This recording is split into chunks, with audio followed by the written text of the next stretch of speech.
ومن سيئات أعمالنا من يهده الله فلا مضل له وما يضلل فلا هادي له أشهد أن لا إله إلا الله وحده لا شريك له وأشهد أن محمدا عبده ورسوله سبحانك لا علم لنا إلا ما علمتنا إنك أنت العليم الحكيم رب اشرح لي صدري ويسر لي أمري واhlul 'uqdatam min lisani yafqahu qawli wala haula wala quwwata illa billahil aliyyil azim. Tuan-tuan puan-puan muslimin muslimat, muka surat 454 kan? 57. Atas. Oh, di bawah tajuk Talhah, Az-Zubair dan Aisyah ya. Jadi ini cerita tentang peperangan unta ataupun dipanggil peperangan Jamal. Ya. Peperangan Jamal kerana Aisyah menunggang Jamal. Dalam bahasa Arab Jamal adalah unta jantan. Tapi kalau unta betina kita tak panggil Jamalah ya. Kita tak boleh tambah tak marbutah di belakang. Ya. Jadi kita tak boleh buat generalization lah. Kalau kita tambah tak marbutah dia jadi over generalization. Ya, kalau dalam bahasa dipanggil over generalization ni satu jenayah lah ya, satu crime yang dibuat. Jadi oleh kerana itu Quran menjadi rujukan untuk semua ilmu ya. Ilmu tafsir, ilmu hadis, ilmu geografi, ilmu apa saja dalam dunia ni, termasuklah ilmu bahasa Arab.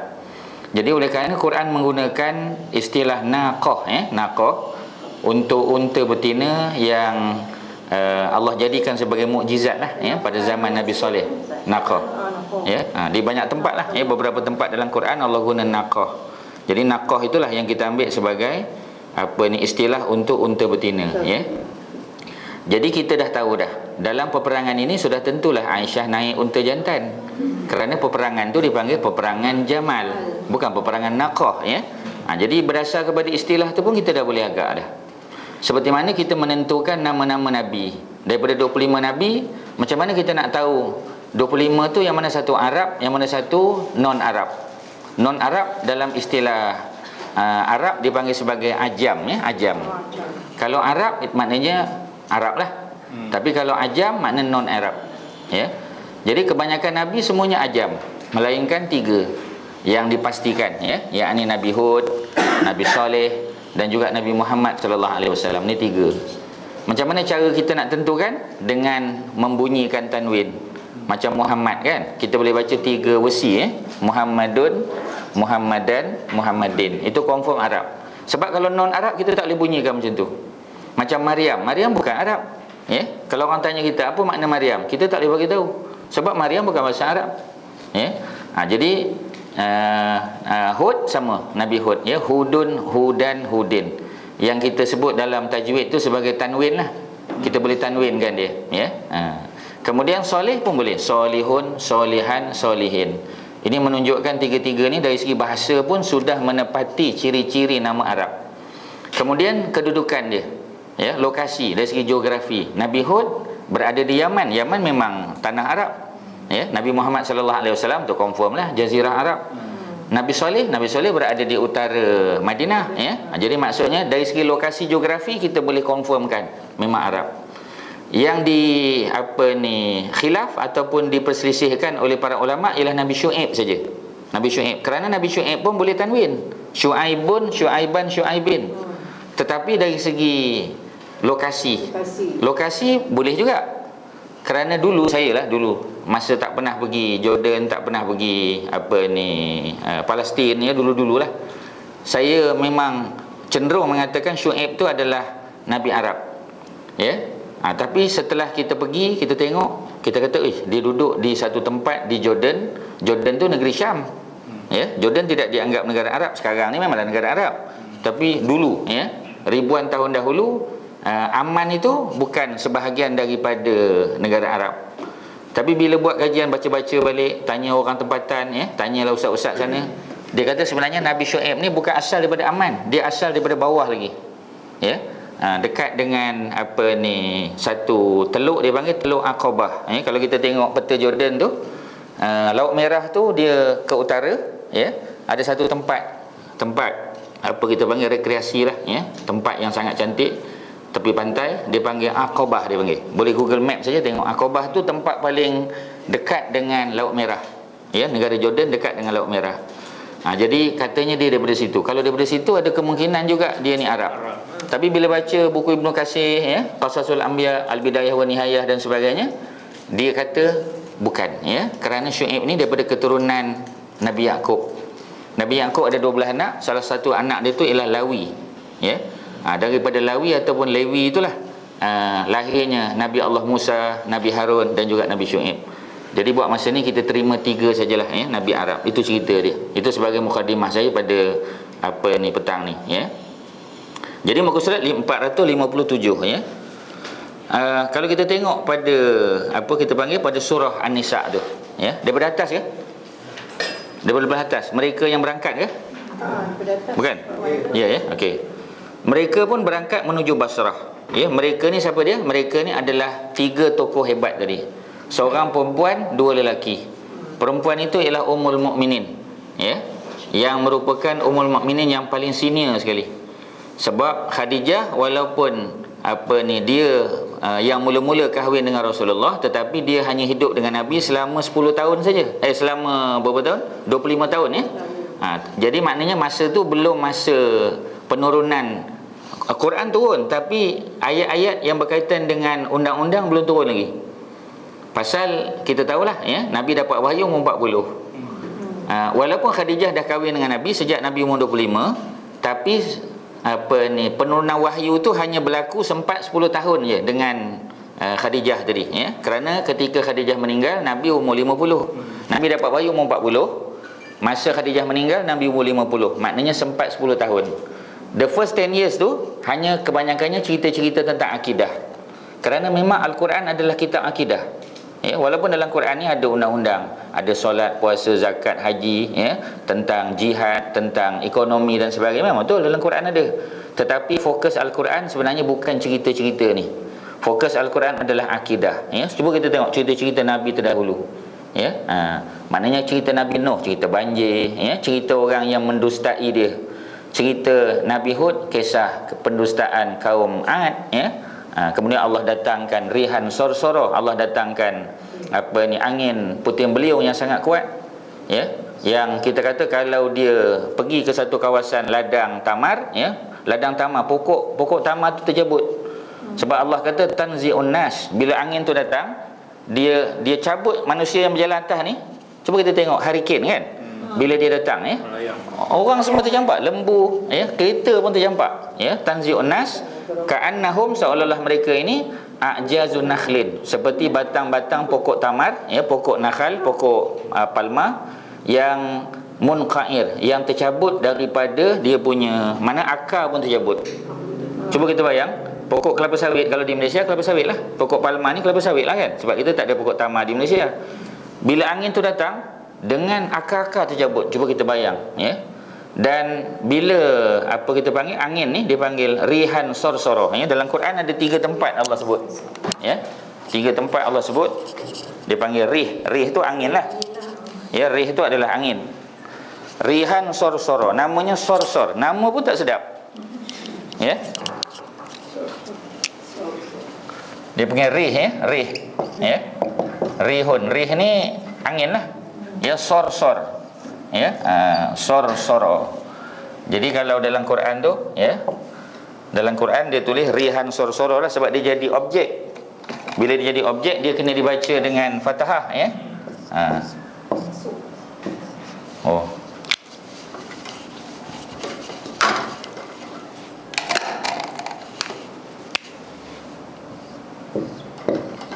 Tak kuat, Tak usah simpan ke nak terbalik kan. Ya. Buat tu. Ini biru, merah.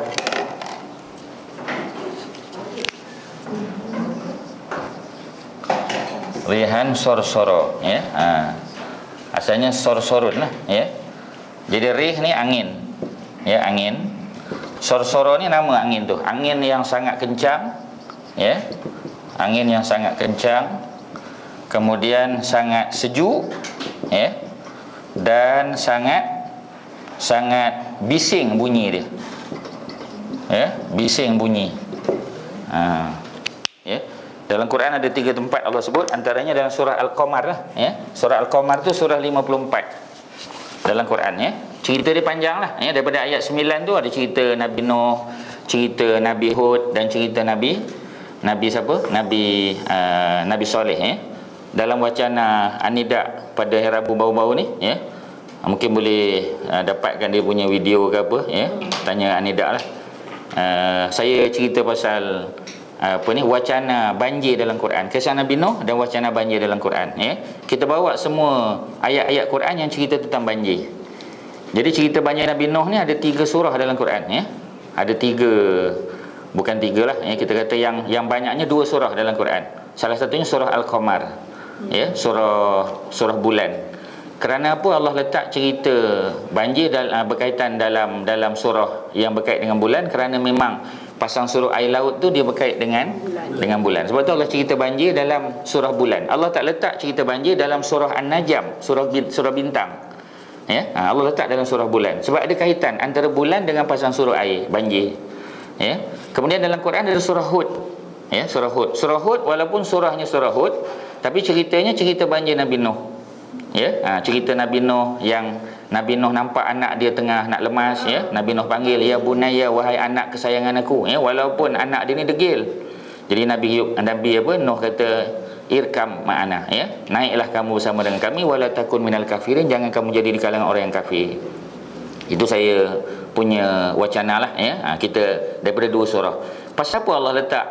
Yang menariknya saya nak sebut pada tuan-tuan dan puan-puan, Quran ni sangat misteri kerana patutnya kisah banjir Nabi Nuh Allah letaklah dalam surah Nuh. Pasal kisah kan kisah Nabi Nuh, patut letaklah dalam surah Nuh. Kita buka surah Nuh, surah 71, tak ada cerita banjir. Tak ada cerita banjir. Cerita banjir tu dalam surah lain. Sebagai contoh saya selalu sebut surah Nabi Yunus kan. Semua kita biasa baca la ilaha illa anta subhanaka inni kuntu minaz zalimin kan. Ini doa Nabi Allah Yunus ketika berada dalam perut ikan. Jadi sepatutnya cerita ni, zikir ni, doa ni adalah dalam surah Yunus. Kerana dalam Quran memang ada surah Yunus, surah yang ke-10.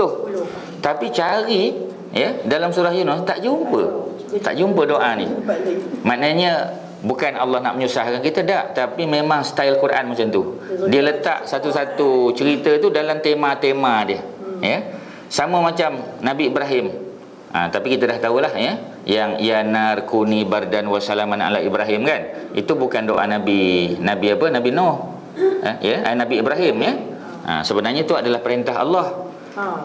Dia perintah Allah. Jadi makna kalau kita baca taklah salah. Ini macam isu surah Hud tu lah. Wahai bumi telanlah air, wahai langit berhentilah daripada turunkan hujan.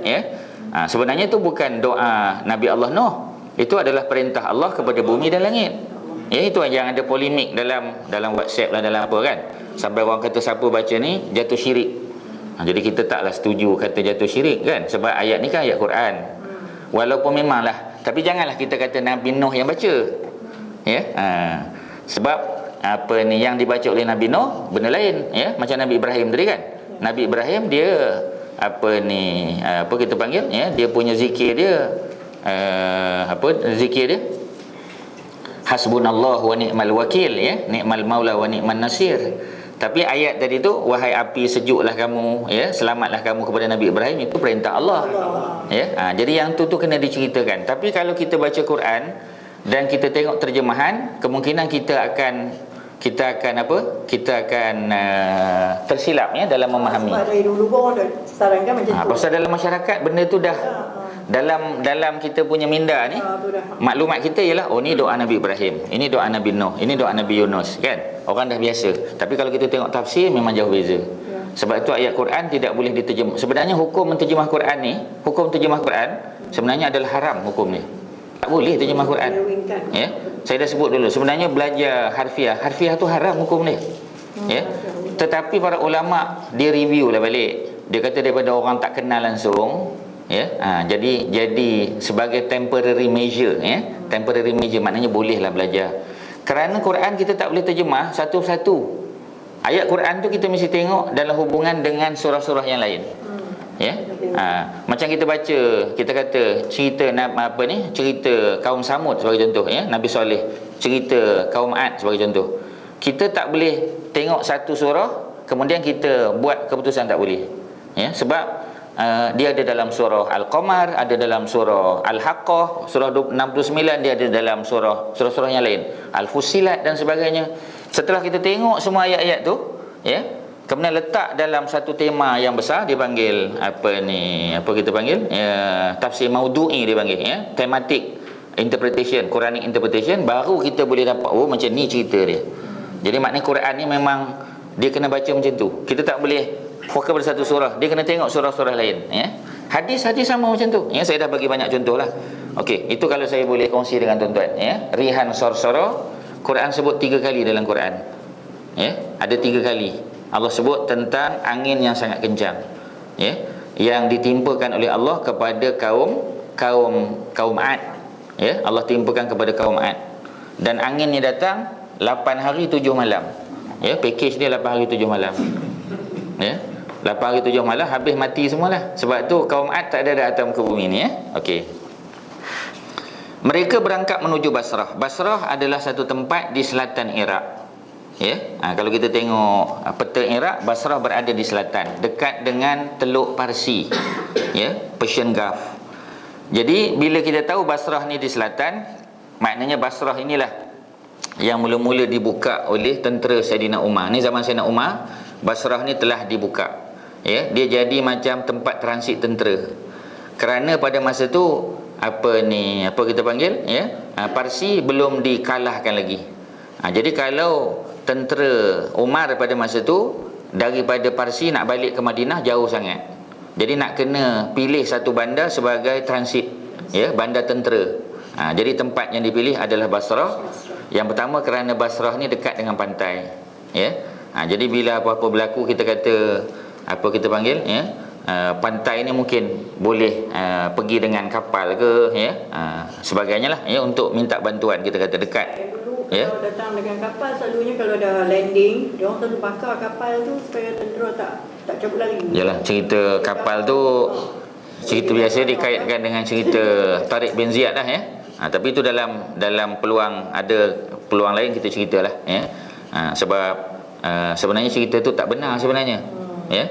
Sebab kalau kita baca sejarah Andalusia, kapal Tariq bin Ziyad tu dipinjamkan oleh Raja Julian. Raja Julian tu di Keita. Keita tu duduk di utara Maghribi. Panjang cerita dia, ya. Sebab Julian tu sebenarnya pada masa tu raja yang memerintah tu Raja Roderick nama dia, ya. King Roderick ni jahat. Jadi semua anak-anak raja ataupun gubernur, anak-anak gubernur dia hantar belajar di universiti yang hebat pada masa tu di Toledo, ya. Belum ada lah Madrid, belum ada lagi, ya, Toledo lah. Jadi bila Julian ni hantar anak dia, jadi anak dia telah diperkosa oleh siapa tadi, Roderick tadi, ya. Itu yang Julian marah tu. Jadi Julian dia bertindak untuk bekerjasama dengan Musa bin Nusair, gubernur Northern Africa. Akhirnya dia pinjamkan kapal. Okey, kita nak cerita pasal syariat saja. Oleh kerana kapal tu dipinjam oleh tentera Islam, tak menasabah tentera Islam bakar kapal. Pasal tu bukan milik tentera Islam. Itu bukan milik Musa bin Nusair, milik Raja Julian. Raja Julian ni asalnya dia pro kepada King Roderick lah. Tapi oleh kerana King Roderick dah perkosa anak dia, maka apa dia buat? Dia nak balas dendam. Itu yang dia kerjasama dengan Musa bin Nusair tu, ya. Jadi tak menasabah dia bakar kapal, sebab kapal tu bukan milik orang Islam, ya. Jadi Tariq bin Ziyad pula dia bertugas di bawah Musa bin Nusair, ya. Jadi dalam Islam ni nak buat satu keputusan, dia mesti konsult orang atas lah, ya. Dia mesti ada buat perjanjian. Tapi dalam sejarah tak ada pula cerita benda tu. Jadi kalau saya suka nak terimalah, ya, pandangan tadi. Sebab tentera Islam ni bila dia menang kerana dia patuh pada syariat, ya. Dia jaga solat, dia jaga apa kita panggil hubungan antara muslim non muslim, kan. Baru Allah bagi kemenangan pada dia. Kalau tentera Islam tak patuh pada syariat, tak patuh pada ketua, kemungkinan Allah akan bagi kalah, ya. Contohnya ialah peristiwa Uhud, kan. Perang Uhud. Nabi ada, Abu Bakar ada, Osman ada, Omar ada, semua sahabat-sahabat dijamin syurga ada. Pasal apa kalah dalam perang tersebut? Antaranya kerana ada tentera yang tak dengar perintah Nabi. Jadi Allah bagi tahu bahawasanya walaupun Nabi bersama kamu, aku boleh bagi kalah pada kamu, ya. Jadi benda tu kita kena ambil kira. Kerana walaupun perang ni adalah tipu daya, tipu helah, tetapi syariat kita kena patuh, ya. Itu cerita dia. Ya. Jadi mereka berangkat menuju Basrah. Ketika rombongan mendekati Basrah, ya, dekat nak sampai di Basrah, Aisyah menulis surat kepada Al-Ahnaf dan orang-orang di sana memberitahu bahawa dia sudah sampai. Osman bin Hunayf mengutus Imran bin Husain, ya. Imran bin Husain ni sahabat Nabi. Ada riwayat hadis, ya, Imran bin Husain ni. Dia meriwayatkan hadis dalam hadis 40 ada, ya. Kalau tak salah saya cerita dia, tapi dalam Sahih Bukhari memang ada lah. Nama Imran bin Husain. Sama macam Syekh Imran Husain, ya, yang buat buku Jerusalem, ya, Jerusalem in the Quran tu, ya. Dia punya pandangan tentang Islamic finance tu memang bertentangan dengan apa yang Malaysia punya fatwa lah, ya. Dia memang kata backdoor riba saja, ya. Dia yang biasa menyebut backdoor riba lah, ya. Tapi telah dijawab lah oleh Ustaz Zaharuddin, ya. Zaharuddin dah jawab balik. Cuma Zaharuddin cara dia jawab tu tidak menyebut nama Syekh lah, ya. Kerana kita bila nak tegur orang tak payah sebutlah nama. Kita hanya sebut dia punya pandangan saja. Macam Dr. Yusuf Al-Qaradawi bila dia jawab buku Syekh Muhammad Al-Ghazali. Sebab Syekh Muhammad Al-Ghazali seorang tokoh pendakwah Mesir, dia petikai hadis lalat, ya, hadis lalat tu. Hadis yang bila lalat tu jatuh kan, sebelah kemudian kamu celupkan dia kan, kemudian air tu boleh diminum kan. Hadis tu dalam Sahih Bukhari. Jadi oleh kerana beberapa hadis dalam Sahih Bukhari dan Muslim tu dipetikai oleh Syekh Muhammad Al-Ghazali, maka apa kita panggil, ya, Triple IT, International Institute of Islamic Thought, ya, yang berpusat di mana tu, ya, di Virginia, ya, di Virginia USA. Dia arah Dr. Yusuf Al-Qaradawi untuk jawab, ya. Dan buku tu tuan-tuan kena belilah, ya. Tajuk dia bagaimana berinteraksi dengan as-sunnah. Dia ajar kita macam mana kita nak tengok hadis ni sama ada applicable zaman kita ataupun kena tangguh atau macam mana, ya. Termasuklah hadis-hadis yang berkait dengan perubatan Islam lah, yang orang duk sebut habatus sauda kan. Hadis habatus sauda tu memang hadis sahih. Tapi adakah habatus sauda saja ataupun bila makan habatus sauda mesti sembuh penyakit atau macam mana? Jadi dia jawab, ya. Persoalan pertentangan macam-macam lah, ya, isu-isu dalam tu. Satu jilid je, ya. Beli terjemahan bahasa Melayu, tajuknya Kaifa Nata'amal Ma'as Sunnah dalam bahasa Arab. Dalam English pun ada, ya. Cuba e-book saja, ya. Cuba tengok e-book saja, saya ingat ada. Ya. Ustaz tadi buku tu. Kalau terjemah bahasa Melayu, bagaimana berinteraksi dengan as-sunnah, ya. Kaifa Nata'amal Ma'as Sunnah. Tulisan Dr. Yusuf Al-Qaradawi. Buku lama dah tu, ya. Saya ingat tahun 80-an dululah. Tapi dah diterjemah lah, ya, dalam bahasa Melayu. Cuba Google saja tengok publisher dia tu banyak lah, ya. Kalau di Malaysia saya ingat 2-3 syarikat ada publish buku tersebut. Cari terjemah bahasa Melayu lah, ya. Senang kita nak faham. Jadi itulah, ya, cerita tentang tentang hadis-hadis tadi, ya. Dan sangat menarik lah, ya. Ini semua bidangnya ialah bidang dipanggil bidang tafsir hadis. Sebab hadis kita tak boleh terjemah, hadis kita tafsir, ya. Sebab kalau kita terjemah, kita sangat terikat dengan teks tu. Sedangkan hadis ni kita tak boleh pakai otak kita untuk, walaupun kita genius, ya, otak kita ni macam lebih hebat daripada Einstein lagi, tapi Einstein pakai 10%-nya daripada otak dia, ya. Kalau kita lebih hebat daripada dia, kalau kita tengok hadis, kita kata hadis ni macam ni kot. Tak boleh. Pasal hadis mesti ditafsirkan oleh hadis yang lain, ya. Sebab yang faham macam mana hadis tu nak diaplikasikan Rasulullah lah. Tiba-tiba kita pakai idea kita, ya. Jadi kita kata ni maksud dia begini, tak boleh. Dia kena tengok hadis, dia kena tengok tafsir dia. Quran kan sama kan? Bila kita baca ayat Quran, kita tak boleh interpret, ya. Kita kena tengok dulu tafsir Ibnu Katsir kata apa, atau Bari kata apa kan. Imam-imam lain kata apa. Dah habis tu tengok ulama-ulama moden pula, Dr. Wahbah Zuhaili kata apa, ni semua sebagainya. Selesai tu kita tengok, boleh tak kita pergi lebih pada tu. Sebab mungkin sesuatu isu tu zaman Nabi, zaman sahabat tak ada, yang ada zaman kita kan. Ya. Jadi boleh tak kita kias ke kita apa? Tu mungkin pakailah kaedah-kaedah dia, adalah instrumen dia. Makna susah benda ni. Ini bukan kerja tuan-tuan dan puan-puan lah, ya.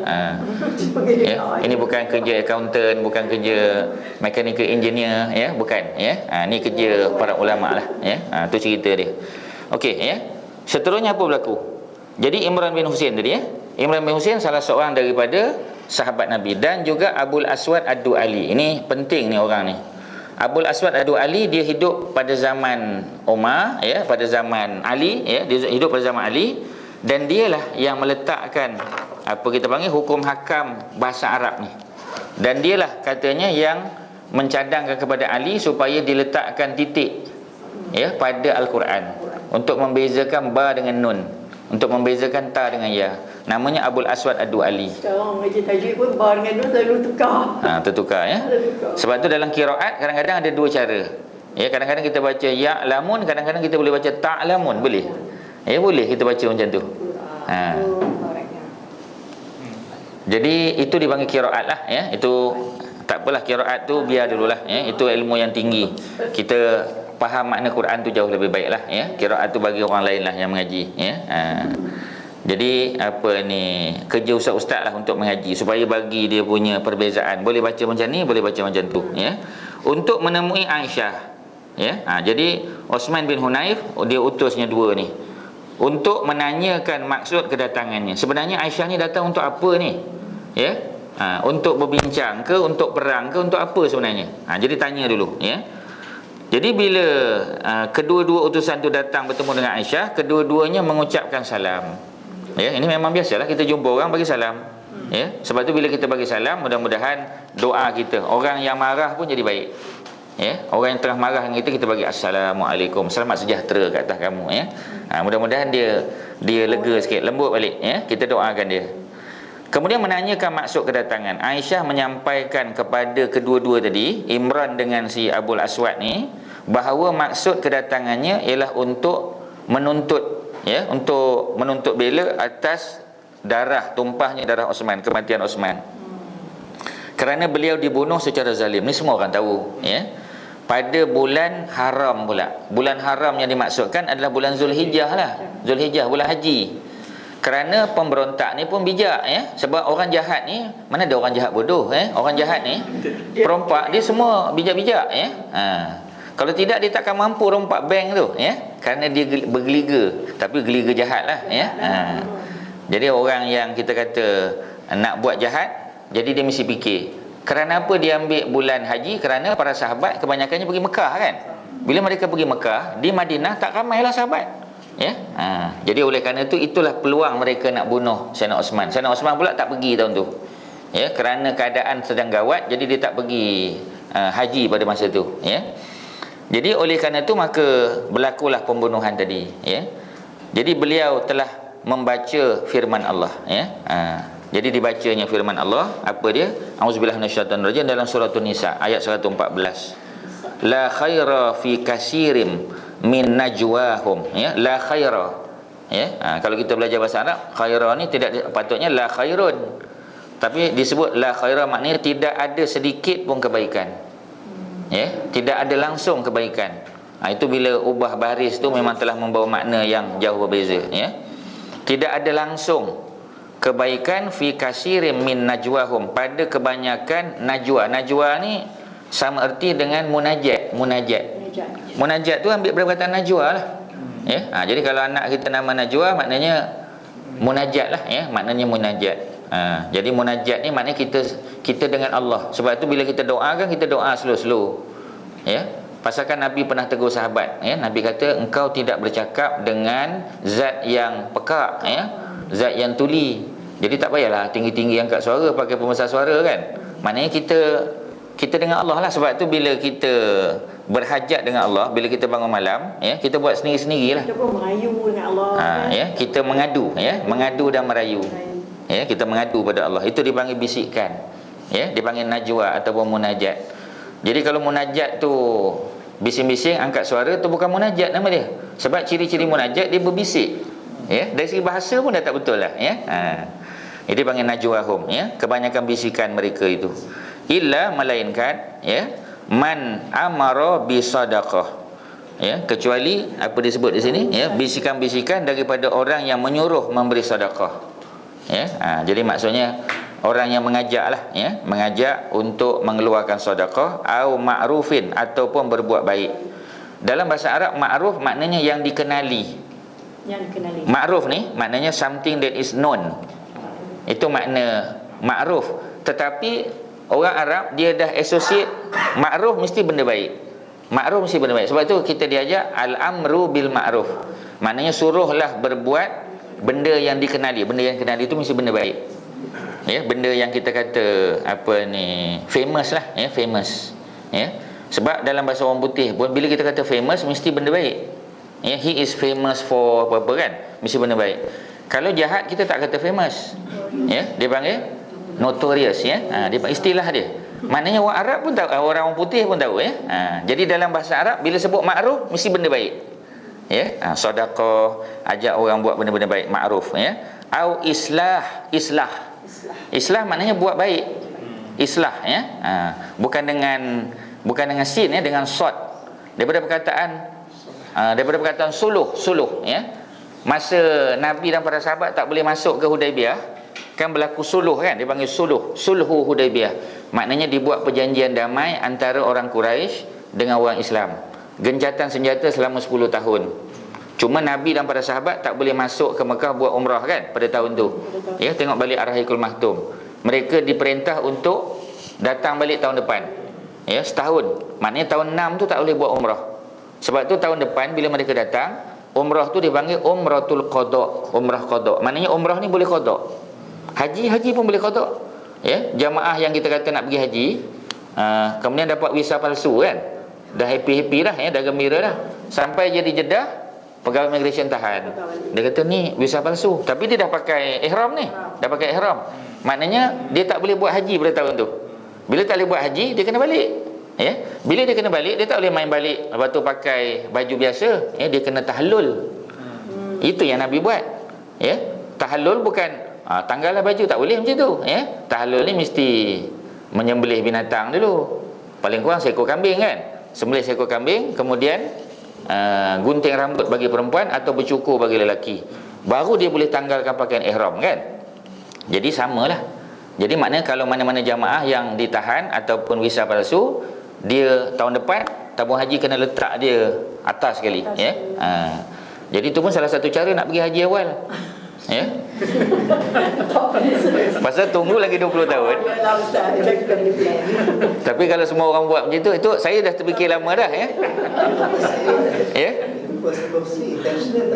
Itulah, ya. Tapi ini bagi orang yang dia tak tahu, kan. Dia okey, ada orang tanya, boleh kita orang boleh bawa, ya. Jadi dia tak tahu. Bila tak tahu sampai ke immigration dia kata ni palsu, ya. Palsu kena hantar balik lah. Jadi oleh kerana dia tu terpaksa tahallul, ya, tapi niat dia dia tak boleh main-main. Jadi tamu haji kena letak di top, ya, top in the list lah, ya. Untuk tahun depan dia kena pergi awal. Walaupun sebenarnya dia 20 tahun lagi, ya. Tabung haji pun giling kepala tengok, ya.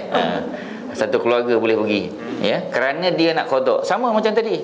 Jadi Nabi dan para sahabat datang balik pada tahun depan, tahun yang ke-7, dia panggil umrah qada. Itulah umrah pertama yang Nabi buat selepas daripada hijrah.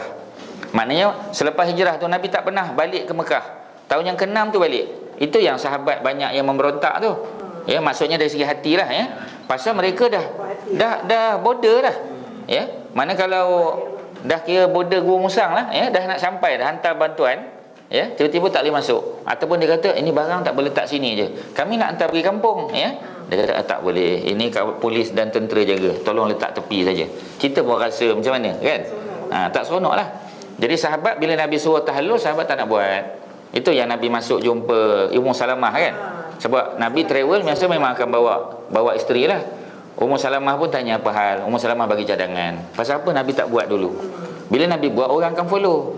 Ya, Nabi ambil pandangan Ummu Salamah tu. Jadi mana kita pun samalah sebagai suami. Pak Wan kena tanyalah Kak Jah dulu. Ya, kena tanya macam mana kita, ya, nak pindah ke tak pindah, ya. Ya. Nilai okey ke, ya. Kena tengok dia punya apa tu, mana kena ambil kira lah juga. Jadi akhirnya sahabat buat, ya. Tahun ke-7 baru Nabi datang balik untuk melakukan umrah. Itulah umrah kali pertama, ya.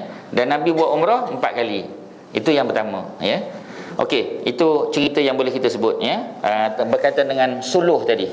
Jadi islah, itu yang Malaysia dulu ada Jamaah Islah Malaysia, JIM, kan. JIM pernah dengar, kan? JIM, kan. Sekarang JIM dah tak ada, JIM diganti dengan Ikram, kan. Ikram, ya. Jadi dulu JIM, Jamaah Islah Malaysia. Ya, pasal apa dia letak islah? Kerana biasanya islah ni mesti benda baik lah. Termasuk dalam istilah Arab, kalau kereta kita rosak, kita hantar bengkel, itu pun dipanggil islah. Islah as-sayyarah. Sayyarah kereta kan? Islah sayyarah maknanya baiki kereta. Ya, itu dipanggil islah juga. Jadi kalau kereta pun kita boleh islah, manusia lagi boleh lah. Ya, kita ubah dia punya sikap daripada kerekut menjadi apa? Pemurah kita kata, ya, daripada bakhil menjadi karim. Ya, asalnya haji bakhil tukar jadi haji karim. Ya, haji karim maknanya yang banyak bersedekah. Bainan nas, di kalangan manusia, ya, di kalangan manusia. Baina ni sebenarnya di antara dua, ya, between two person lah. Tapi di sini pasal manusia, kita tak boleh kata di antara dah, ya, dalam kalangan, ya. Di kalangan pun salah. Dia orang bahasa kata tak ada, di kalangan tak ada, dalam kalangan, ya, dalam kalangan. Dah itu dia orang bahasa punya, kita kena follow lah nak buat macam mana, ya. Tu saya tahulah, ya, pasal saya dah kena tegur, ya. Pasal bila bentang first stage saya punya tu, dia kata tak boleh, dia kata, ya, kena pakai dalam kalangan. Tak apalah, kita pakai dulu memang di kalangan, tapi tak boleh dah sekarang dalam kalangan. Ya, kita follow lah, tapi tak susah lah kan, sebab kita pakai apa kita panggil word tu, kita pergi je, kemudian kita tukar sajalah, ya, yang di kalangan jadi terus dalam kalangan, ya, kita klik sekali je dah ubah semua, okey lah, tak ada masalah. Kalau tidak satu-satu, kalau pakai typewriter cuba bayang, zaman-zaman dulu terpaksa nak blanco lah apa kan, susah, ya. Liquid paper, ya, liquid paper ada jual lagi ke sekarang ni? Ada, ya? Yalah, masih ada, ya? Mana liquid paper? Saya ingat dah tak wujud dah, pasal tak ada permintaan, ya. Nah, wa man yaf'al zalika ibtigha'a mardatillah. Okey, waman dan sesiapa, ya. Ayat ni dalam bahasa orang putih kita panggil conditional sentence. Conditional sentence maknanya if you kan, dia panggil if, ya, ya. Apa dia panggil conditional sentence lah. Ya, if statement dia panggil, if statement, ya. Ataupun dalam bahasa Arab dipanggil jumlah syartiyah, jumlah syarat. If you do this, you will get this, ya. Itu jumlah syartiyah. Mana siapa yang buat baik dapatlah, siapa yang tak buat tak dapat. Ya, jadi man dalam Quran ni ada dua. Satu man pertanyaan. Man anta, siapa anta, itu dipanggil man pertanyaan. Ya, untuk question lah, ya. Satu lagi untuk bagi syarat. Sesiapa yang beriman kepada Allah, nescaya Allah akan masukkan. Nescaya tu jawapan kepada sesiapa tadi. Ya, dalam Quran kan banyak nescaya kan. Ya. Wa may yaf'al zalika, dan sesiapa yang buat baik tadi, maknanya dia ajak orang supaya sedekah, buat baik dan sebagainya. Dan tujuan dia, sebab ada juga orang ajak ni dia nak tunjuk-tunjuk pun ada, ya. Dia ada sebab lain, ya. Tetapi dia ada hidden agenda. Di sini Allah kata ibtigha mardatillah. Ibtigha kerana mencari. Kerana tu duduk pada fathah tu. Hamzah tu ada fathah atas tu. Kerana tu duduk kat situ. Itu yang susah bahasa Arab ni. Ya, baris tu saja telah memberi makna kerana. Ya. Patutnya kita letak li ke kan? Li ke, ya? Tak ada. Ini tak payah letak li. Tukar saja baris ibtira'u kepada ibtira'a. Sudah makna kerana. Kerana mencari, ya. Ibtira' tu mencari mardatillah. Mardatillah makna keredaan Allah. Mardat tu daripada perkataan redha. Ya, redha. Jadi redha Allah. Fasaufa nu'tihi ajran azima. Fasaufa, fa lalu saufa akan, ya, nu'tihi kami akan berinya. Kami itu Allah lah, ya. Nu'tihi kami akan berinya ajran balasan yang azima. Balasan yang azim. Azim makna kabir, ya, azim makna kabir. Allah akan bagi dia balasan yang besar. Kedua-dua utusan itu pun meninggalkan Aisyah, ya.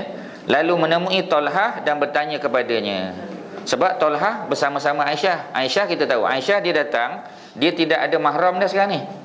Kerana bapa dia dah meninggal, Abu Bakar. Suami dia Rasulullah dah wafat. Ya, abang dia Abdullah dengan Abdurrahman pun dah tak ada. Jadi dia, sebab Aisyah ada dua je adik-beradik lelaki. Abdullah abang kepada Asma kan, dan Abdurrahman tu memang abang kandung dia. Ya, jadi dua-dua dah tak ada. Sebab itulah yang menemankan dia ialah abang ipar dia. Abang ipar dia Az-Zubair lah, Az-Zubair, ya, suami kepada Asma tadi. Lalu menemui Talhah dan bertanya padanya. Talhah pun salah seorang sahabat yang datang juga mengiringi, ya. Kerana Talhah dengan Az-Zubair, kalau kita ingat, dua-dua ni lah yang desak Ali untuk pegang jawatan. Ya, masa Ali kan tak nak naik jawatan. Dia kata tak payah bagi orang lain lah. kata Talha dengan Az-Zubair, kalau Ali tak naik, bagi orang lain lagi besar dia punya mudarat dia.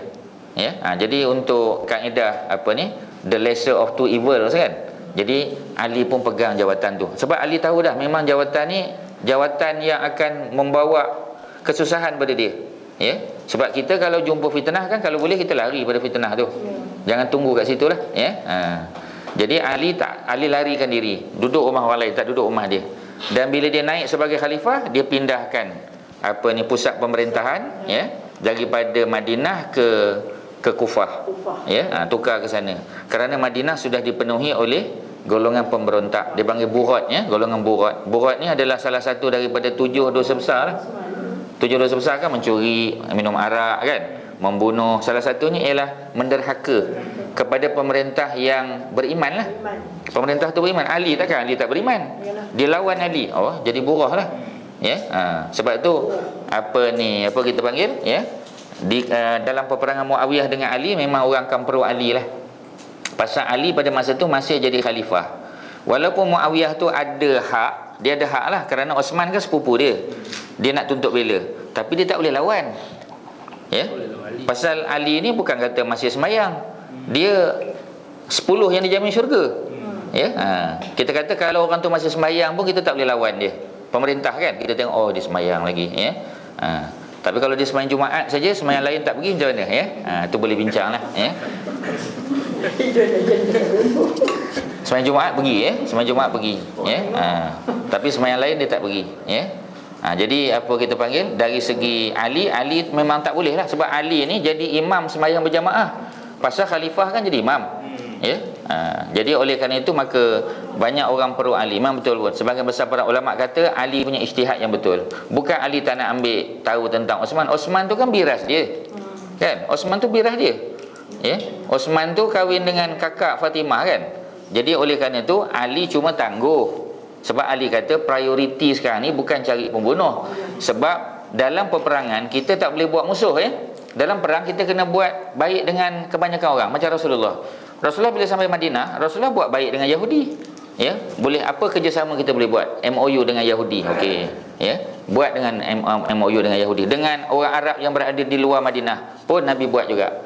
Kerana lebih baik kita berkawan daripada cari musuh. Ya.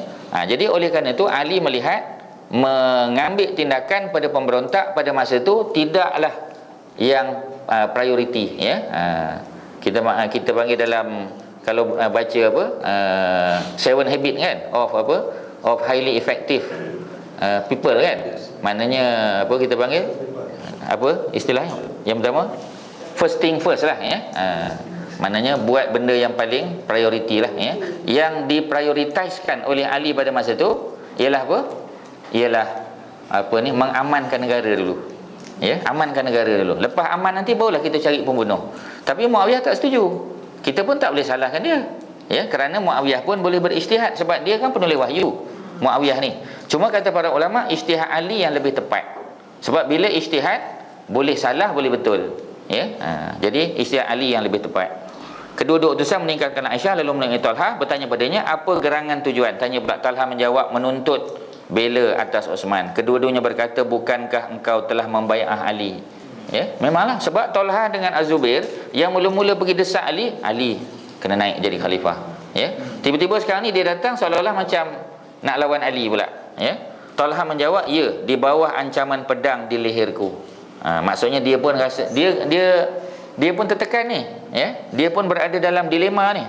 Aku tidak akan membatalkannya apabila ia tidak membiarkan kami menebus balas atas para pembunuh Osman. Jadi dia menganggap bukan dia tak nak bai'ah pada Ali, dia memang bai'ah, tetapi dia menganggap seolah-olah macam Ali yang menghalang, ya, usaha pihak Muawiyah dan juga mereka ni untuk mengambil tindakan. Lalu kedua-duanya mendatangi Az-Zubair pula, pergi jumpa Az-Zubair.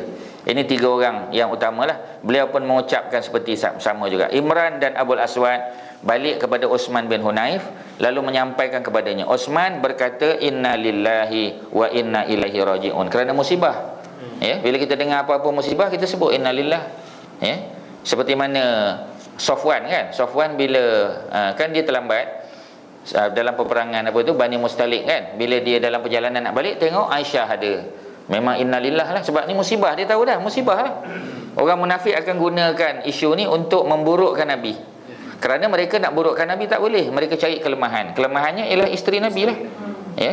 Jadi maknanya kalau pemimpin tu bagus, kena tengok isteri dia shopping kat mana. Ya.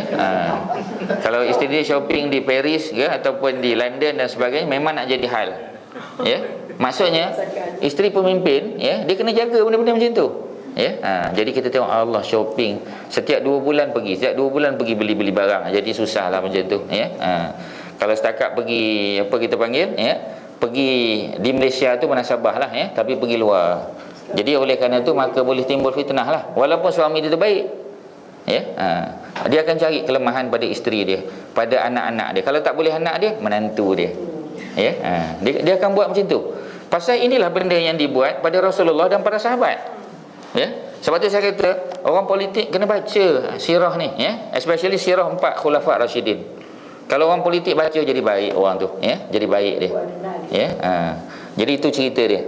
Jadi, ya, Bini dia semua baik. macam mana? Dengan bini-bini yang anak dia semua baik. Betul, ya. Dengan kucing peliharaan dia pun jadi baik juga, ya. Jadi dia sebut innalillah ni dalam bahasa Arab kita panggil apa? Innalillah wa inna ilaihi raji'un. Kita panggil apa? Dia ada tahmid, dia panggil istirja. Istilah dia, ya, istirja. Ya, ingat rojak saja, ya. Istirja. Ya. Istirja, ya. Ain, ya. Istirja. Ya, istirja ke, ya? Rujuk, ya, kembali. Kita kembalikan sesuatu tu kepada apa kita panggil, ya, kepada Allah, ya. Sebab dia ada perkataan raji'un kat belakang tu, innalillahi wa inna ilaihi raji'un, kan. Raji'un kan kembali, orang yang kembali. Jadi istirja dia panggil, ya, istirja. Kemudian demi Rabb pemilik Kaabah, ya, Rabbu Kaabah telah tiba masa berperang dalam Islam. Cuba lihat alternatif apakah yang terbaik untuk kita, ya. Imran berkata, ada tak cara lain untuk mengelakkan peperangan tadi?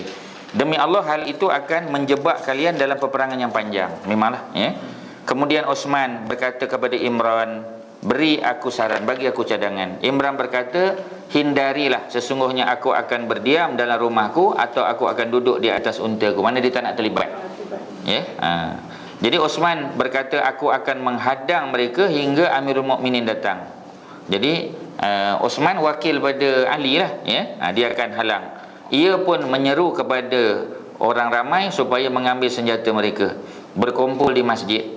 Mereka berkumpul, lalu Osman menyuruh mereka agar bersiap-siap. Ketika Osman berbicara di atas mimbar, seorang lelaki bangun dan berkata, wahai sekalian manusia, jika mereka datang dalam keadaan takut, maka sungguh mereka datang dari negeri yang aman. Jika mereka datang untuk menuntut darah Osman, maka kita bukanlah pembunuhnya. Memanglah, ya, bukan grup Ali yang bunuh. Ikutilah kata-kataku, kembalikanlah mereka ke tempat asal mereka. Maknanya dia suruh supaya hantar baliklah, ya, Aisyah, Az-Zubair dan juga siapa seorang lagi, Talhah, ya, Talhah bin Ubaidillah. Lalu bangunlah Al-Aswad, ya, bin Syari', ya, As-Sa'di, orang lain pula. Dia berkata, sesungguhnya mereka datang meminta pertolongan pada kita untuk menangkap pembunuh Osman, ya, yang berasal dari kita maupun daripada orang di luar kita. Sebab kita tak tahu. Pasal yang berada di rumah Osman masa Osman dibunuh tu ramai.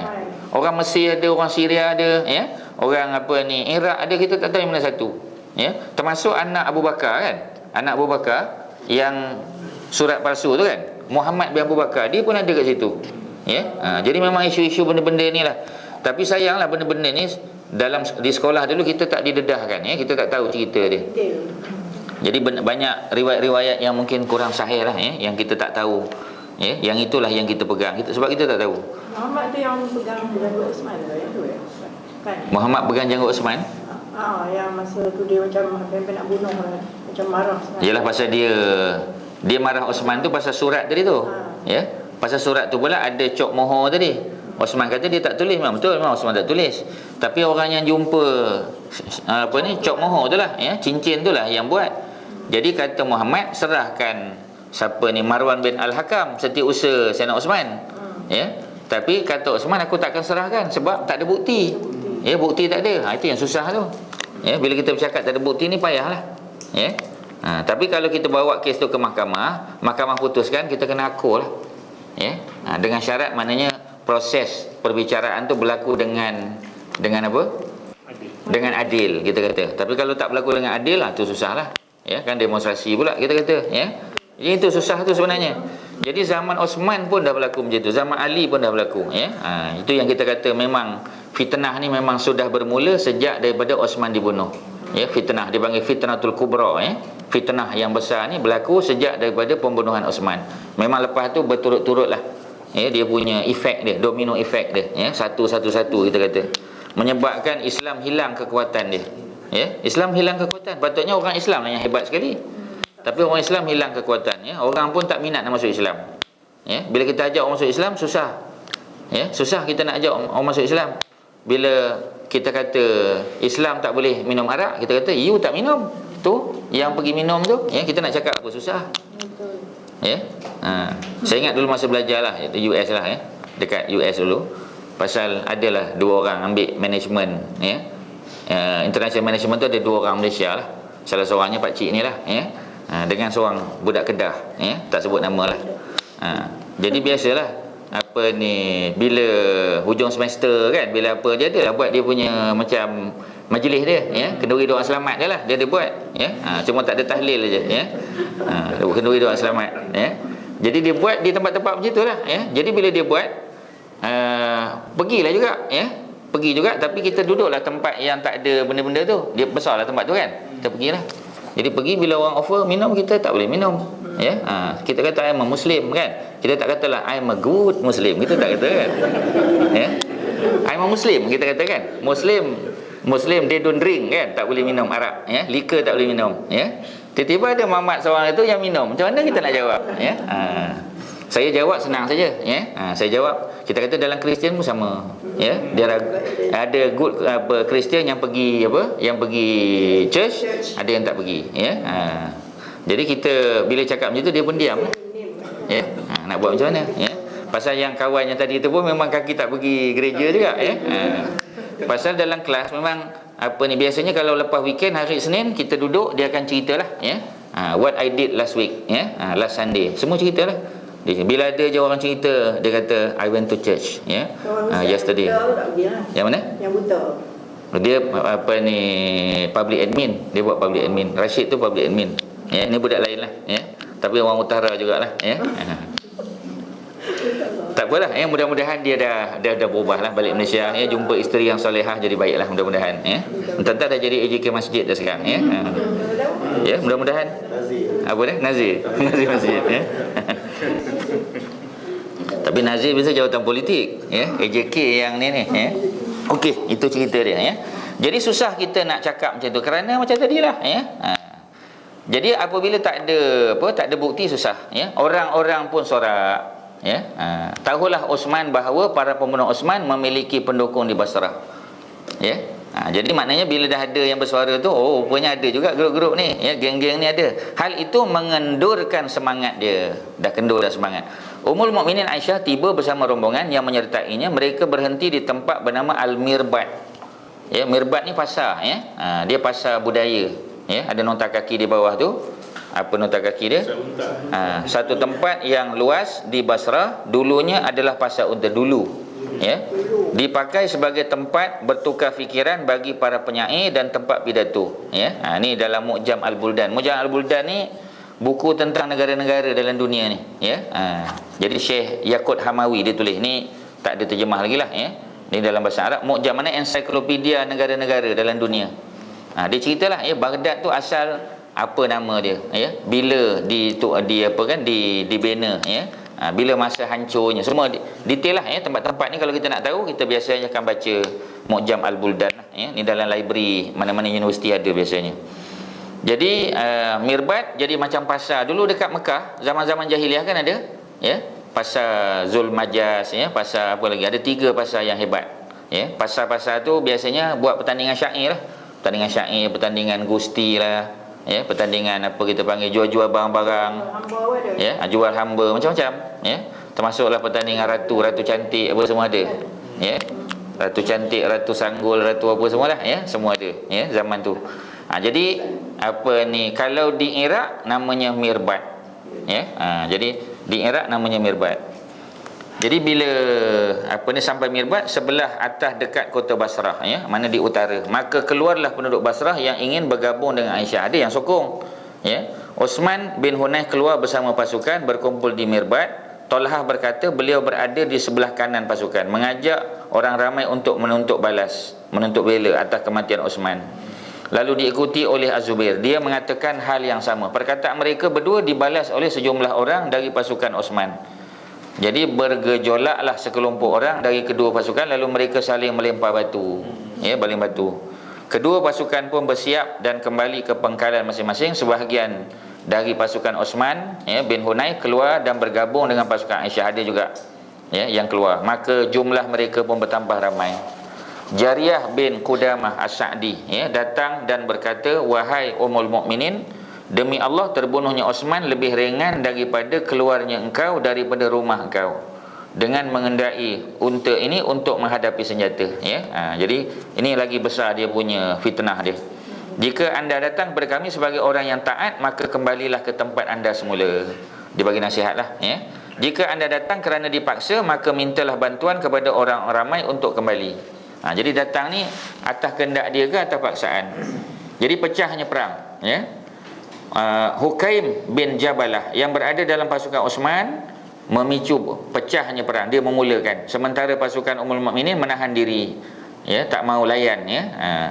Meladeninya tu maknanya entertain ya. Dia tak nak entertain lah, dia buat tak tahu je ya. Lalu Hukaim menyerang mereka. Kedua pasukan saling berperang di mulut jalan. Aisyah menyuruh pasukannya agar menghindar ke kanan hingga mereka sampai di perkuburan Bani Mazin. Malam memisahkan antara kedua pasukan.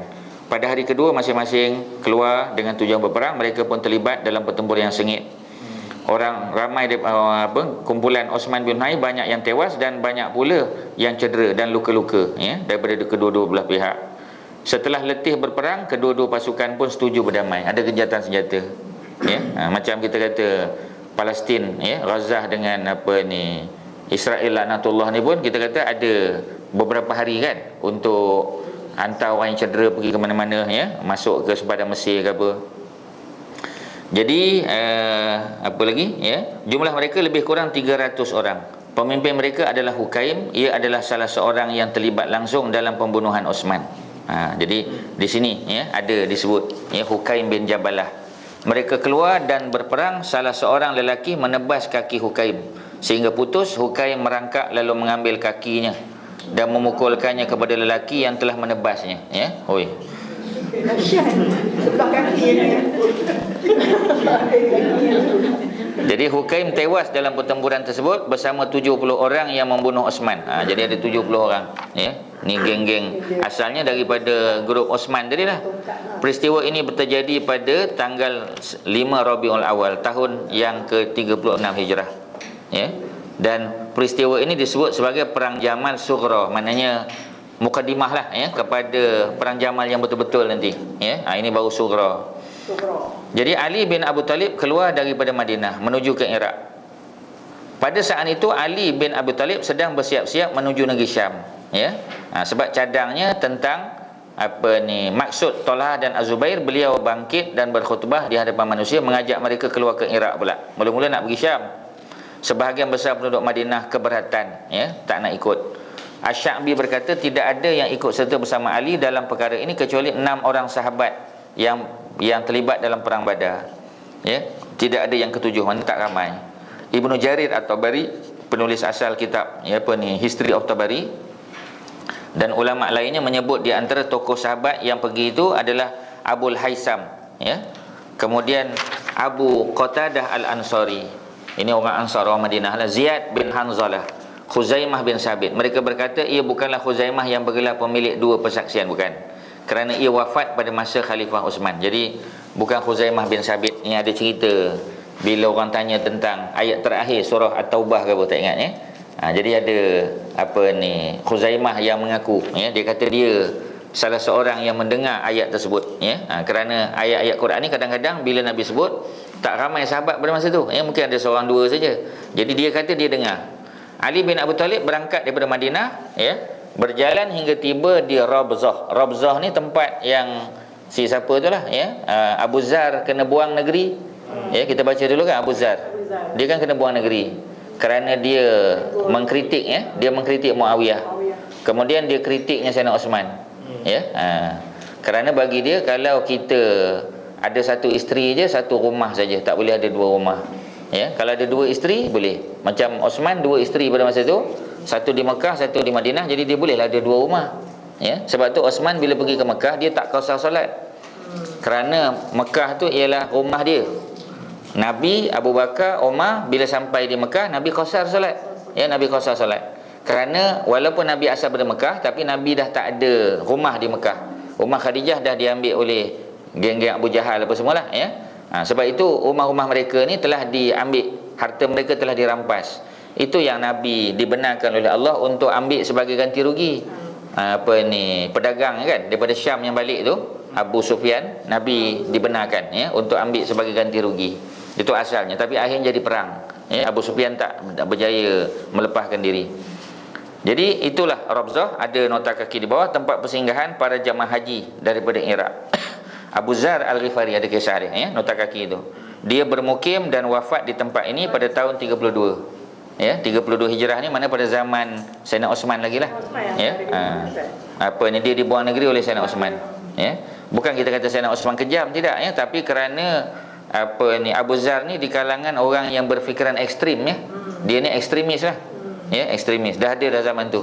Sebab dia punya pemikiran agak ya, bagi dia tak boleh. Kerana dia kata Nabi, ya, Abu Bakar tak macam tu, ya. Osman tak Umar tak macam tu. Pasal apa pula Osman berlebih-lebih, ya. Jadi dia melihat begitu, ya. Tetapi Osman pun ada hujah-hujah dia lah, ya. Kerana dia memang orang senang, ya. Jadi oleh kerana itu maka mungkin cara dia tu berbeza lah, ya, dengan cara Umar, cara Abu Bakar, dan sudah tentu cara Nabi lah, ya. Dari segi kemewahan tadi, ya. Tapi masih dalam ruang lingkup yang dibenarkan lah. Bukanlah makna membazir ataupun boros, tidak, ya.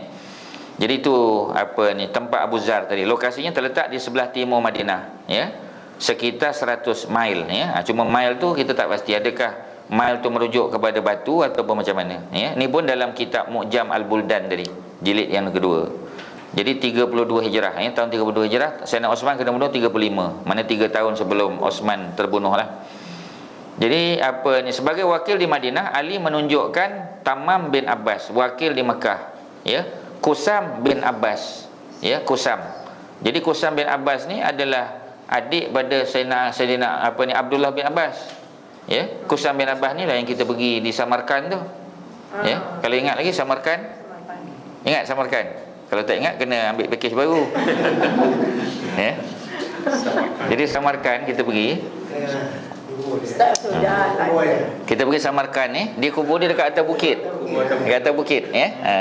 Jadi bila kita naik tu, orang tu kata kubur siapa? Kubur Ibnu Abbas, dia kata. Abdullah Ibnu Abbas, ya. Saya dah mula sangsi lah pasal Abdullah bin Abbas tu kuburnya di Arab, ya, Jazirah Arab. Jadi dia kata Abdullah bin Abbas, tak apalah kita pergilah, ya. Saya nak tanya satu soalan luar ni, ya. Nabi Daniel, adakah di Mesir kita dapat, di Syria kita dapat? Tak boleh. Pasal Nabi Nuh sama. Nabi Nuh ada di Lebanon, ada di Jordan dan ada di Turki. Nabi Nuh. Jadi yang mana satu kita tak tahulah, ya. Kalau saya mungkin yang paling dekat lah. Oleh kerana lokasi dia sama bawah tangga. Kak Iqbal saya pergi Mesir, dia kata dia tengok Mesir, saya kata saya pergi Syria. Yalah, Mesir tu memang kat bawah kita turun. Masjid Nabi Daniel, Kak Jah pergi dengan saya kan? Kan kita turun tangga tu. Bila turun tangga ada Luqmanul Hakim dengan Nabi Daniel. Ya. Jadi oleh kerana tu maka jumpa pula ke tempat lain, kata kan, Syria ke Turki ke sebagainya. Kita tak pastilah mana satu yang betul. Ya. Jadi kalau disebut maqam dalam konteks orang Arab, maqam ni makna tempat dia pernah singgah.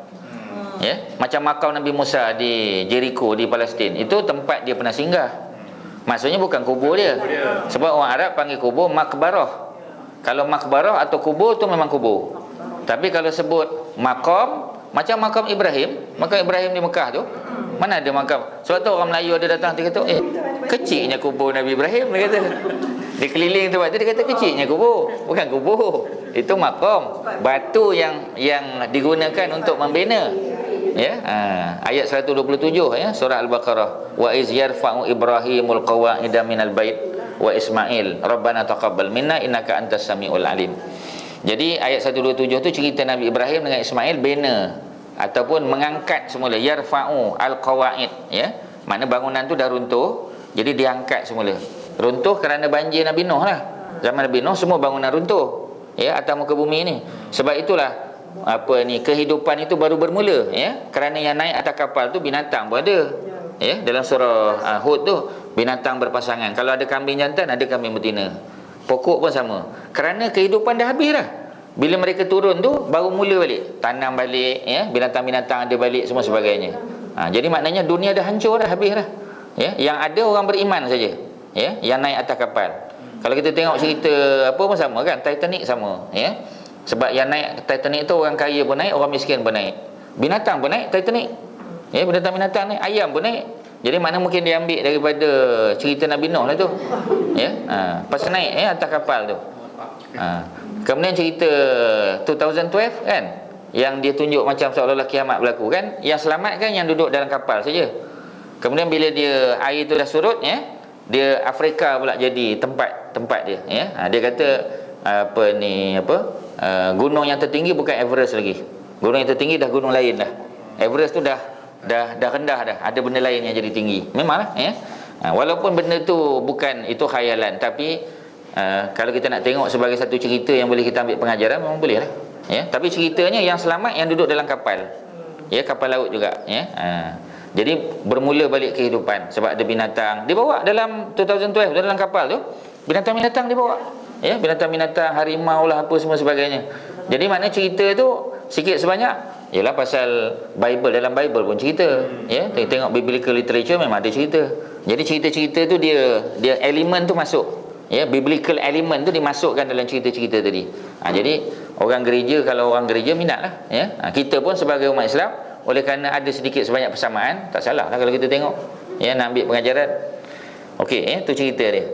Jadi kisah-kisah yang berlaku ni ya, Kusam tadi ya, Kusam bin Abbas. Kusam ni kuburnya berada di Uzbekistan, Samarkand. Jadi maknanya dia pergi berjihad ya, walaupun dia ni orang Mekah, tapi kuburnya tidak berada di Makla ya, kuburnya tidak berada di Madinah Baqi', tetapi kuburnya berada di Samarkand. Maknanya jauh dia ya, buka berdakwah ni ya. Kusam nama dia. Dan Kusam ni salah seorang sahabat Nabi yang wajahnya seiras dengan Rasulullah ya. Kusam kan dia ada 6 orang semua kan. Jadi yang paling dekat dengan wajah Nabi Ja'far bin Abi Talib lah. Ja'far kan, Ja'far yang kita panggil syahid dalam perang Mu'tah ya. Ja'far tu syahid dalam perang Mu'tah, yang hilang dua-dua tangan dalam perang tu kan, hilang dua-dua tangan di Mu'tah. Mu'tah tu di Jordan lah ya. Jadi bila dia syahid, itu yang akhirnya Abu Bakar tadi kahwin dengan isteri dia, bekas isteri dia ya. Jadi bila Abu Bakar kahwin dengan bekas isteri, dapat Muhammad tadi tu, Muhammad bin Abu Bakar tadi ya, yang Kak Jah kata pegang janggut Osman tadi tu. Jadi itulah Muhammad. Sebab tu Aisyah komen dia ya. Aisyah kata kau ni nama Muhammad tapi perangai tak macam Muhammad ya. Pasal Abu Bakar namakan dia Muhammad kerana dia lahir masa nak pergi haji, singgah di Zulhulaifah ataupun Bir Ali. Asma binti Umais, isteri Abu Bakar tu bersalin.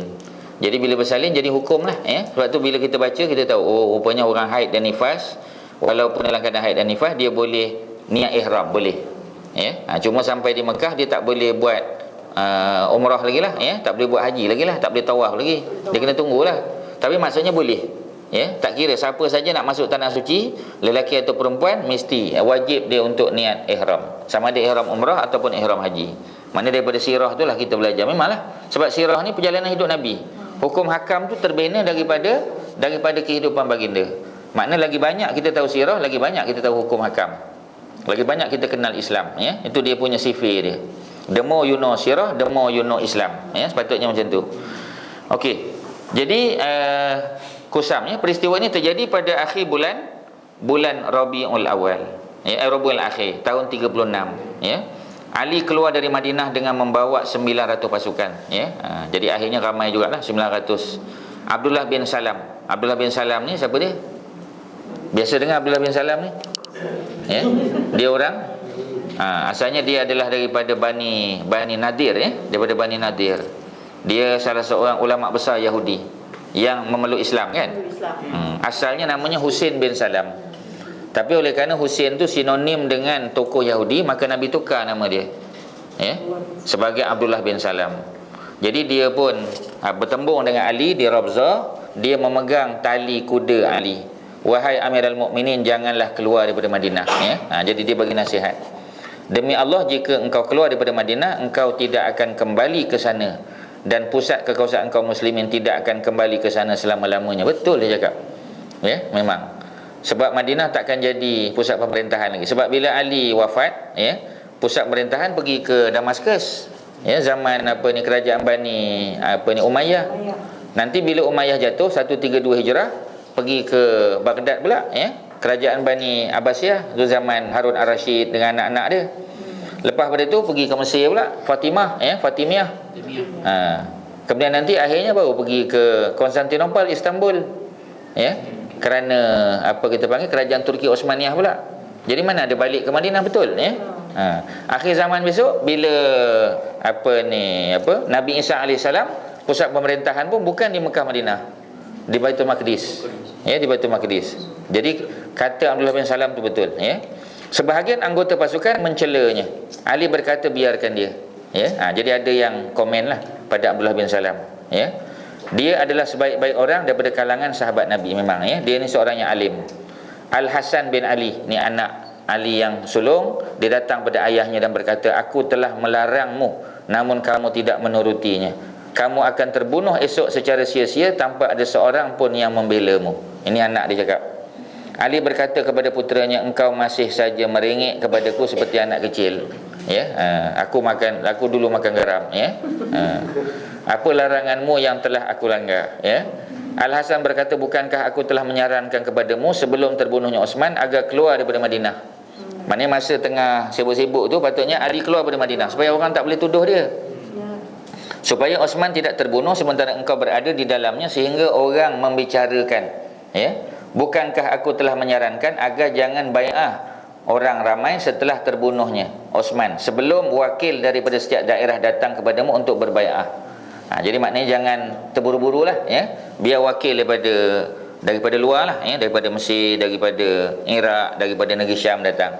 Dan aku telah menyarankan kepadamu agar ketika wanita ini, maksudnya Aisyah, dan dua lelaki ini, Talhah dan Az-Zubair, keluar, sebaiknya engkau duduk saja di rumah hingga mereka berdamai, namun engkau melanggar semua saranku itu, ya.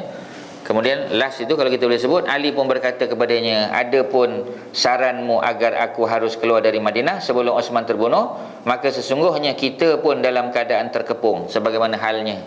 Jadi maknanya mereka pun tak boleh nak keluar, ya, kerana orang pemberontak dah terlalu ramai. Adapun bai'ah yang aku terima sebelum wakil setiap daerah menyerahkan bai'ahnya, maka sesungguhnya urusan ini berada di tangan penduduk Madinah. Aku tidak mahu urusan ini tersia-sia, ya. Jadi dia terpaksa buat keputusan cepat. Seperti mana masa nak tulis balik Quran tu, ya, zaman Sayyidina Osman. Jadi ketika Osman nak buat balik rasam Osmani tu, kan. Jadi pada masa tu Abdullah bin Mas'ud tak diajak. Ya, Abdullah bin Mas'ud tak diajak kerana Abdullah bin Mas'ud berada di Iraq. Ya. Jadi Osman tak boleh tunggu dia kerana benda ni benda yang urgent. Bila benda tu urgent, maka Abdullah bin Mas'ud tak dipanggil. Bila Abdullah bin Mas'ud tahu, dia pun datang ke Madinah, dia rasa tak puas hati lah, ya. Dia tak puas hati. Jadi Osman telah yakinkan dia, sebenarnya ni benda ni tak boleh tunggu. Ya, tak boleh tunggu sebab benda ni urgent. Ya, orang dah baca Quran dah ikut qiraat yang berbeza-beza dah. Ya.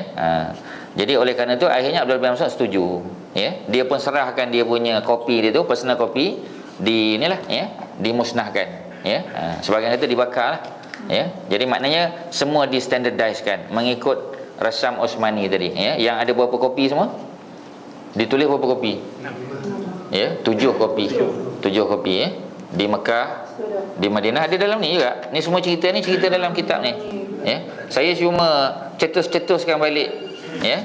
tuan-tuan punya keinginan ya. Ya. Halo. Waalaikumsalam betul lah. Ada tak boleh terus cakap. Apa dia? Oh, sekarang tak boleh lah, tengah kelas lah. Call balik nanti lepas maghrib ke? Lepas isyak, lepas maghrib tak boleh. Ya. Okey. Assalamualaikum. Jadi itulah cerita dia. Mekah, Madinah 2. Kemudian Kufah dan Basrah 4. Kemudian Yaman 1, Mesir 1, negeri Syam 7 lah. Mekah dan Madinah tu memanglah ya. Mekah, Madinah, Kufah, Mesir dengan Basrah dah 4. Yaman 1 dah 5. Mesir 1 6 ya. Damaskus, negeri Syam 7 lah semua ya. Daripada 7 kopi tu yang survive 1 saja kan. 1 saja tu yang di Tashkent lah, yang kita dah pergi tengok lah ya. Tu di Tashkent, di Uzbekistan ya. Di Islamic Center of Tashkent. Ya, itu cerita dia. Besar, memang besar ya. Tak boleh baca pun sebab tak ada titik dan tak ada baris. Ya. Itu sebenarnya yang Madinah dia. Itu yang Madinah punya. Pasal Osman, ada darah Osman kat situ. Itu Madinah punya kopi, tapi akhirnya dah berada di sana.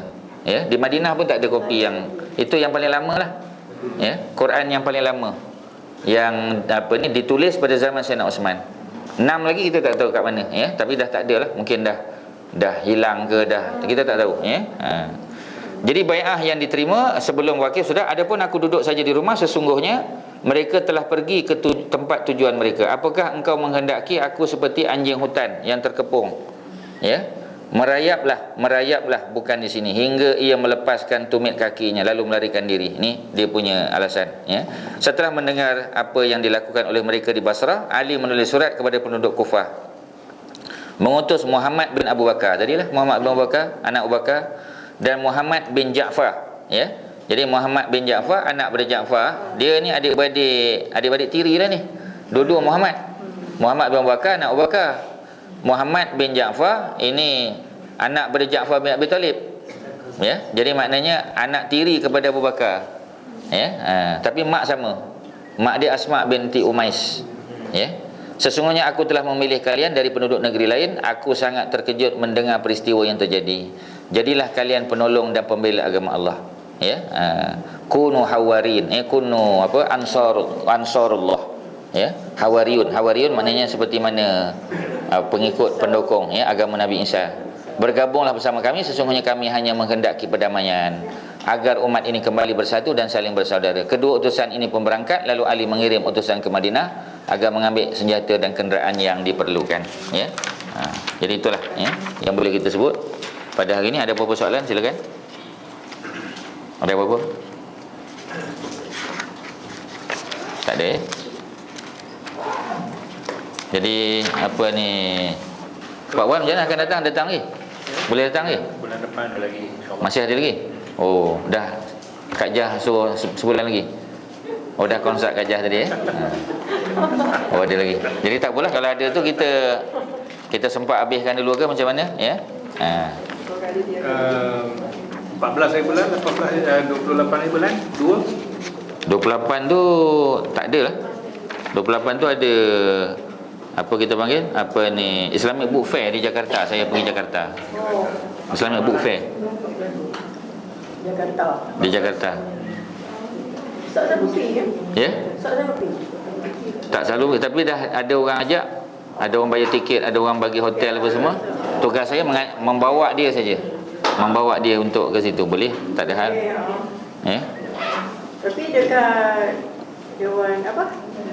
Di mana? Askia Medan. Askia? Dewan Pusat Mengajar Puteri apa? Isteri dan Puteri ya. Isteri dan Puteri di sikit lagi. Masjid tu lah. Masjid Darul Ihsan. Ya. Ada, itu sebulan sekali. USJ yang 2 kali. USJ sama, dia depan sikit pada ni. Dia sikit depan lagi. Mukminun. USJ 2. Itu samalah. Tapi lepas tu dia rasanya dia nak ni balik. 60 sahabat kan. Tak tahu nak kata lah. Mungkin dia nak balik sirah balik pun boleh juga. Saya kata tak ada masalah, ikut dia orang lah. Ya, sini pun terserah lah. Tonton kalau nak mula baru pun tak apa. Di sini saya rasa ni Hajiah Fatina akan buat survey. Cuba buat survey tengok macam mana. Tapi tak keluar lagi, tak nampak pun survey. Ada grup lain. Ada grup lain Oh, ada grup lain. Jadi cuba buat survey, tanyalah macam mana buka balik kelas sirah tapi tak pakai Ar-Rahiqul Maktum lah. Pasal buku tu berat Kita pakai ringkasan saja. Ringkasan ataupun ada cadangan buku-buku lain boleh je.